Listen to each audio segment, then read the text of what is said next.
Jangan takut dengan kalimat mati, karena mati adalah bahasa Al-Qur'an. Ada orang tak suka, Ustaz, jangan sebut mati Ustaz, seram mati itu, meninggal aja. Mati itu bahasa Quran, bahasa di dalam yang tak suka dengan mati rubah aja. Inna salati wa nusuki wa mahyaya wa ma meninggali. Tak usah wa mati lagi. Apa artinya? Mati itu bahasa Quran.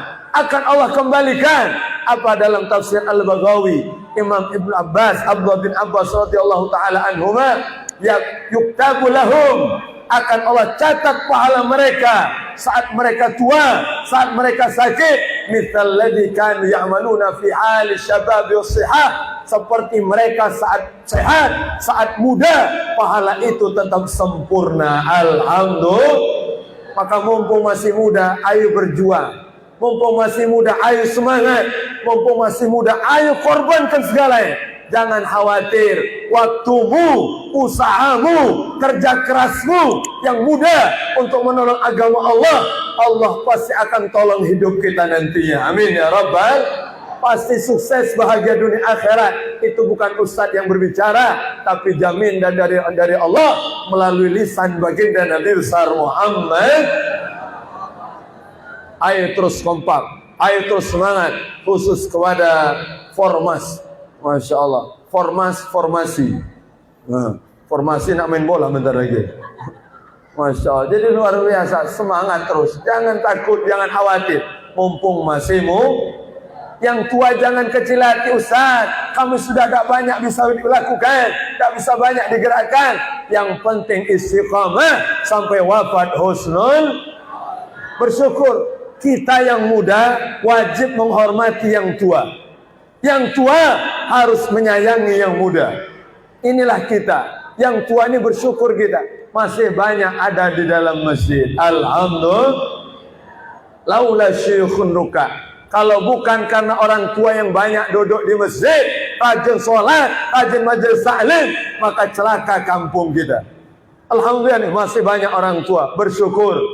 Tapi kalau sebaliknya, waktu ditanya, mana bapak-bapak yang tua? Tak ada lagi Ustaz di masjid. Tak ada lagi majian. Kemana mereka? Sedang minum yang tenggeng itu Ustaz.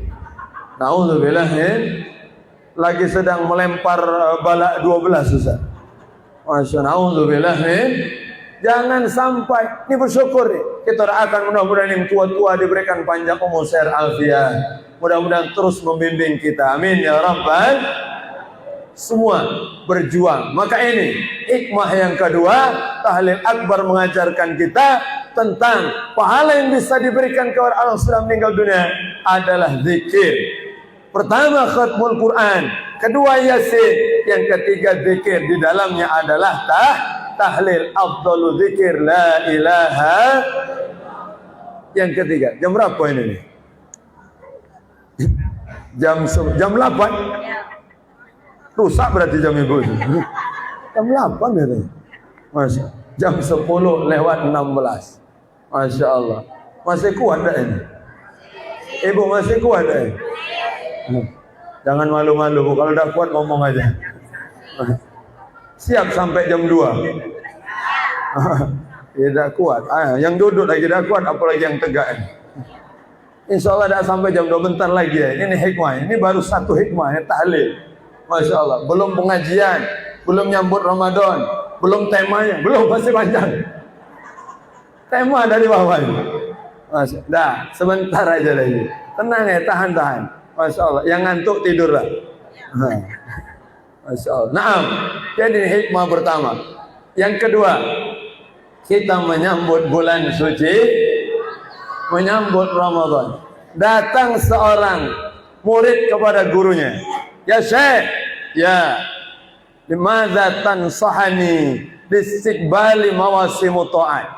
Wahai guruku, wahai Syekh, tolong beri aku nasihat. Apa nasihat terbaik darimu untukku untuk menyambut musim ketaatan, momen kebaikan, bulan yang penuh berkah, penuh dengan bermacam-macam ibadah? Apa nasihatmu wahai guruku? Apa jawab dia? Satu saja.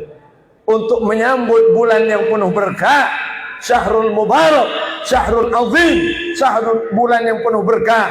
Satu saja, kathratul istighfar. Perbanyak baca istighfar, perbanyak minta ampun kepada Allah.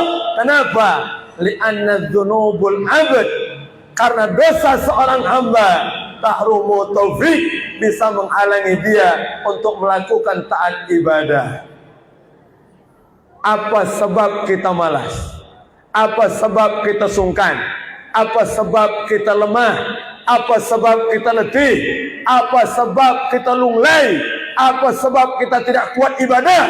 Sebabnya hanya satu, karena dosa-dosa kita yang membebani kita. Na'udzubillah min. Semakin banyak dosanya, semakin berat tubuhnya. Semakin ringan dosanya, maka akan semakin mudah taat ibadah. Alhamdulillah. Maka ayo sambut Ramadan dengan memperbanyak istighfar, taubat kepada Allah Subhanahu, agar Ramadan kita semangat, agar Ramadan kita istiqamah dari tanggal 1 sampai terakhir. Semangat kita pengen bukan hanya 3 hari pertama, minta maaf, 3 hari pertama semangat, sholat di sop pertama, hari keempat mundur sop kedua, hari kelima mundur sop ketiga, hari ketujuh ngilang. Hilang memang itu. Ditanya kawan, kemana bapak ini? Lah balik lagi ke kasur, Ustaz. Masya Allah. Kenapa?